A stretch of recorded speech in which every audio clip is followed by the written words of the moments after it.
না, ঠিক ঠিক। কখনো আমার সাথে কথা বলতো না, মানে রাগ করে থাকতো, মানে কেমন জানি হয়ে থাকতো। আমি কিন্তু বুঝতে পারতাম আপনার সাথে কোনো সময় বাবার মতো তাকাতো না, অন্য নজরে আপনার দিকে তাকাতো। হ্যাঁ হ্যাঁ, অন্য নজরে আচ্ছা, তাকাইতো।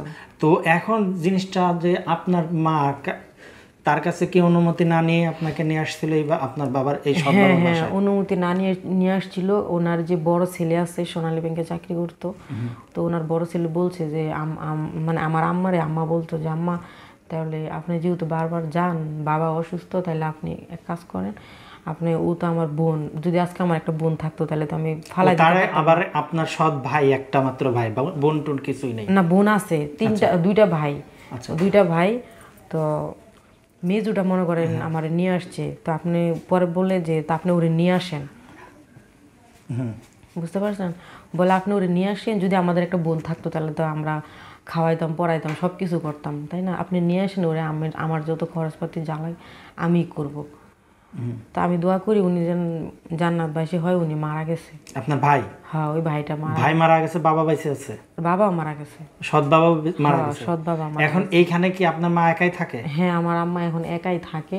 তো আমি আবার আমার আম্মার সাথে থাকি না। আমার আম্মার সাথে যে কোনো বিষয় হোক, আমার আম্মার সাথে আমার একটু ঝামেলা হয়েছে, এখন এই জন্য মনে করেন যে আমি আমার আম্মার থেকে দূরে থাকি।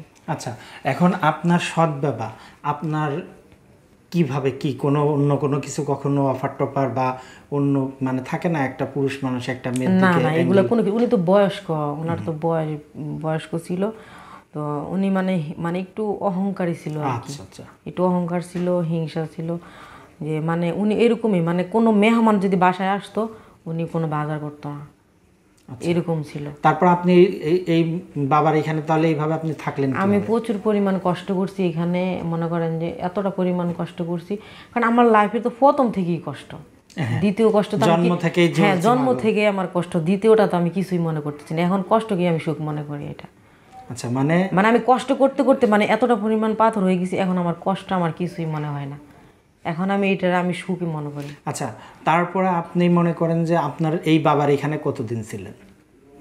এই বাবার এখানে, হ্যাঁ, এই বাবার এখানে অনেক বছর ছিলাম। কত বছর? তা মনে করেন যে 10-12 বছর ছিলাম। 10-12 বছর পর্যন্ত এখানে পড়াশোনা কে হেল্প করছে আপনাকে? হেল্প করছে আমার নানি, টাকা পাঠাইতো, মামা পাঠাইতো, খালা দিত, মা আবার আব্বার না জানে গোপনে আম্মাও কিছু দিত। এটাই তোমার ভালোবাসা? এটাই আর কি। সে যত এই পরিস্থিতিতে যে সে যতটুকু পারছে এতটুকু। এখন যেহেতু আমি তার কাছে, সে দিতে বাধ্য, না দিয়ে কি করবো, দিতেই হবে। আচ্ছা, এখন মা তো ফালাই দিয়ে মায়ের পড়াশোনা এই পর্যন্ত নিয়ে আসছে আর কি? হ্যাঁ, মানে 5 পর্যন্ত পড়ছি, তার বাদ বাকিটুকু আমি নিজের ইয়াতে আর কি পড়ছি, নিজে নিজে। হ্যাঁ আমি, হ্যাঁ ওখানে মাদ্রাসায় পড়তাম, মনে করেন ইউটিউবে অনেক কিছু দিয়ে করে দেখা যায় আমার প্রাইভেট পড়া লাগতো, ওটা আমি ইউটিউবে সার্চ দিয়ে আমি নিজেই শিখতাম। আপনি তো অনেক ট্যালেন্ট ছিলেন তাহলে। হ্যাঁ, ইউটিউবে আমি মনে করেন সার্চ দিতাম, দিয়ে আমি আরবি শিখতাম, বাংলা অর্থ সবগুলো, মানে অনেক কিছু, সবকিছু ইচ্ছা শক্তির উপর ডিপেন্ড করে।